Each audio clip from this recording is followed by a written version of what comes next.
Private don't give a fuck, reporting post number 6, all secure at this time, sir.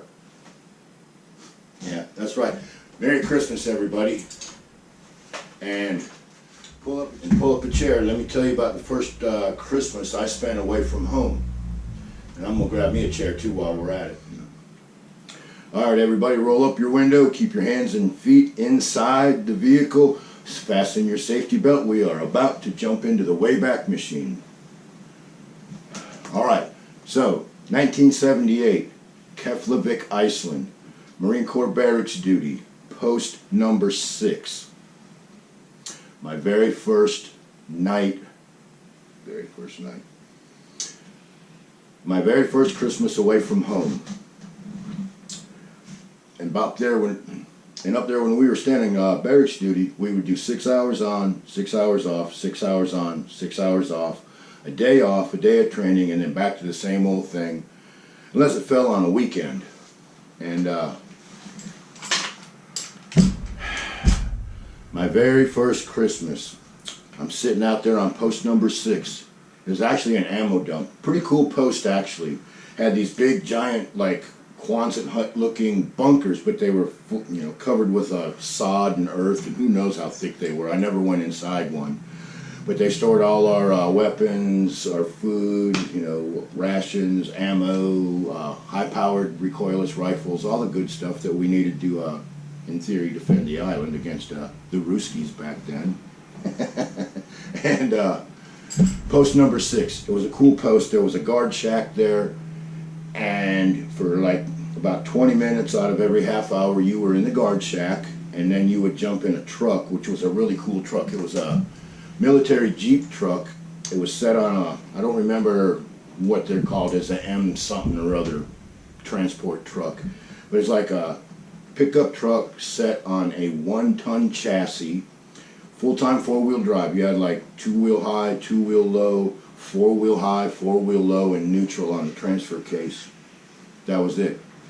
And so you'd do a roving patrol around the ammo dump and make sure everything was all right, and then you'd come back and you'd sit there and stare out the window for another 20 minutes. And so, like I said, it's my first Christmas away from home. I just had turned 18. 2 weeks before Christmas, I turned 18. Yeah, do the math. That's December 8th. And so I'm sitting there, I'm really kind of just moping, because I know there's no chance in hell Santa Claus is going to stop into the barracks and leave me a little love. And a lot of other things were kind of coming crashing down on me. You know, you finally realize you're fucking nobody. You're just another shithead. And among other things. So I'm sitting there moping, and all of a sudden I see some headlights off in the distance. And this particular compound was kind of off in the middle of nowhere, so you had a good field of fire, field of vision, whatever you want to call it. And so I see some headlights coming down, and oh, before I forget, to add to the insult, it was snowing, and it was snowing like silver dollars. It was probably 30 degrees or so just after dark. Of course, in Iceland, just after dark could be like 3:30, but it was dark, and it was snowing, and you know, I was really starting to mope, because it was like, I'm from Minnesota originally, and this was like a picture perfect Christmas Eve snow. You couldn't have asked for a better snowstorm. Not real heavy, not light, just nice big snowflakes coming down and blanketing everything. And it was really beautiful, but for me at the moment it was kind of depressing. So I see these lights, and the first thing I'm thinking of, fuck, it's Corporal Smack Dick and Sergeant Kiss Ass. And their little games was, they would try to sneak up on people on post and catch you sleeping or playing pocket pool or freaking playing pinochle or whatever, solitaire. You know, we didn't have the internet back then, so you couldn't surf porn. And so that was my first thought. And they were notorious for, one of them would jump out of the truck, and then one would come up and you'd do your deal, report secure and all that stupid shit, and then they would leave. And they were always so stupid, like you couldn't see it. Like they'd go down the road a little ways and cut the lights out, and then the other one would be like jumping over the fence or whatever, trying to get in, and then they'd try to catch you. Well, they only did that to me one time, and it wasn't this time. But the time they did it to me, I saw it coming. I proned that stupid motherfucker. He flipped out. I was like, I won his game, right? Anyways, before I digress off the story. So I'm sitting there moping.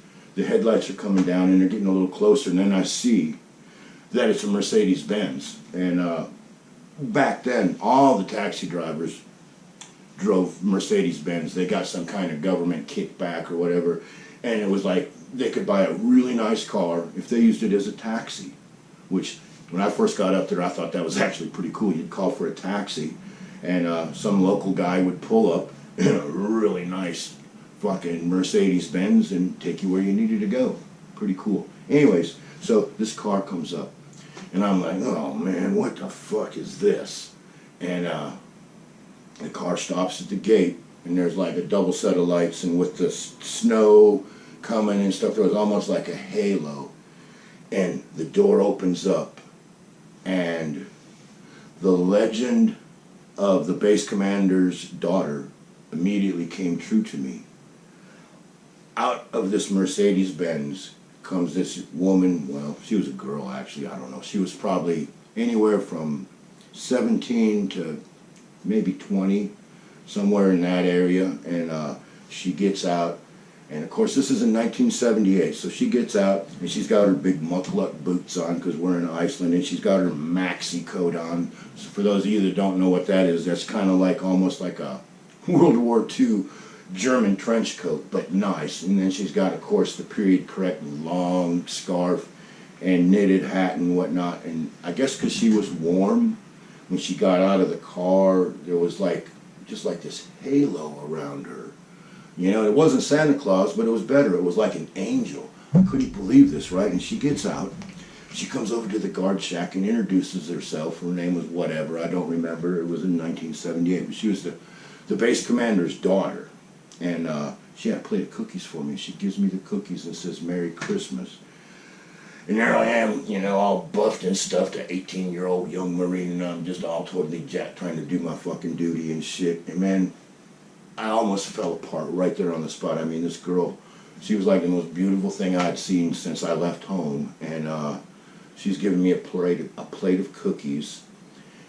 And I'm just like, on the outside, I'm trying to act all Marine-like and shit, but man, on the inside, I'm fucking crumbling. I'm like, oh man, she's got to get out of here before this shit happens. And we talked for a second, and then she got back in the car, and poof, off into the fucking blizzard she went.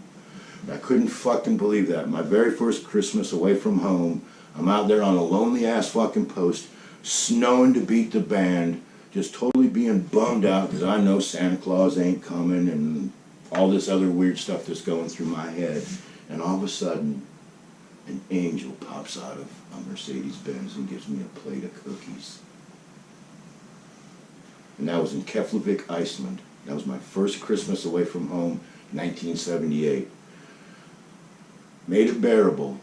But yeah, we as Marines, we had all heard that the base commander had a really smoking hot daughter. But of course, fucking Marines, we eat crayons, so we're gonna, you even get near base housing, you were like fucking arrested. You know, we weren't allowed anywhere near normal military people. Marines, we stuck to ourselves. We were so fucked up. We had our own E-club and grill in the barracks. We couldn't drink in our rooms, but we had our own little bar because usually half the fucking barracks was suspended from the E-club anyways, because we'd go over there and we'd beat up the Air Force, and then we'd beat up the fucking Navy, and sometimes we'd fight with the fucking Seabees, and when we weren't fighting with the Seabees had our back, and we're beating up everybody else in the fucking E-club.